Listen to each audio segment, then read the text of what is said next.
क्या आप जानते हैं कि 5000 साल पहले डॉक्टर बनने के लिए जादू सीखना जरूरी था? क्या आपने कभी सोचा है कि आज से 5000 साल पहले बिना किसी मॉडर्न मशीन के दिमाग की सर्जरी कैसे होती होगी?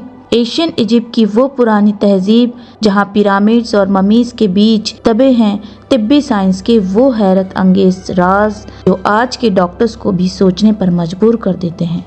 इम्होतिप से लेकर 20 मीटर लंबे एब्रस पेपायरस तक जहाँ 1700 बीमारियों का इलाज दर्ज है, आज हम शुरू कर रहे हैं तारीख़ तिब हिस्ट्री ऑफ मेडिसिन का चैप्टर फर्स्ट, मिस्री तिब यानी इजिप्शियन मेडिसिन, जहाँ हम खोलेंगे एडविन स्मिथ पेपायरस के वो पन्ने जो 5000 साल पहले की सर्जरी और मेडिकल मिरेकल्स की दास्तान सुनाते हैं। तो चलिए शुरू करते हैं ये रोमांचक सफर। मिस्री सिविलाइजेशन की शुरुआत। दुनिया की सबसे पुरानी सिविलाइजेशन में से एक इजिप्शियन सिविलाइजेशन मिस्री तहजीब अपनी अनोखी बातों के लिए मशहूर है। हमें इस पुरानी दुनिया के बारे में इतनी जानकारी इसलिए मिलती है क्योंकि वहाँ के पिरामिड्स, पुराने मकबरे, मिट्टी की तख्तियाँ, पपायरी यानी पुराने कागज और ममीज आज भी मौजूद हैं। इन्हीं पुरातन चीजों से पता चलता है कि उस जमाने में मिस्र के इलाज करने का तरीका यानी उनका मेडिकल सिस्टम कैसा था, जिसे हम मिस्री तिब कहते हैं। मिस्री तिब के शुरुआती नजरिए क्या थे? एशियन इजिप्शियन का हेल्थ को लेकर नजरिया बड़ा दिलचस्प था। उनका यह पक्का यकीन था कि अगर किसी तरह भूत प्रेत, बुरी आत्माओं और बदरूहों से हिफाजत हो जाए तो इंसान की मौत नहीं हो सकती।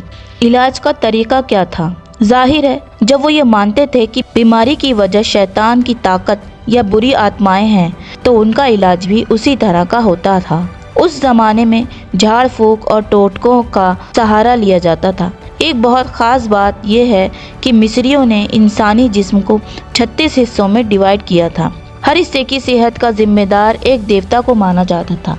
उनका मानना था कि अगर जिस्म के किसी हिस्से में बीमारी आई है उसका मतलब है कि किसी शैतानी ताकत ने उस पर कब्जा कर लिया है। इम्होतिप द गॉड ऑफ हीलिंग कौन थे?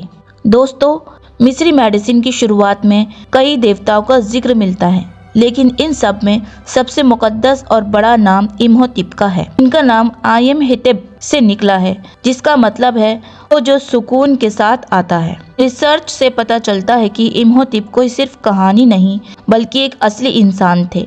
वो 3000 BC के दौरान किंग जोसर के वजीर आजम थे। वो एक बड़े आलिम, एस्ट्रोनॉमर, मैजिशियन और बहुत बड़े फिजिशियन थे।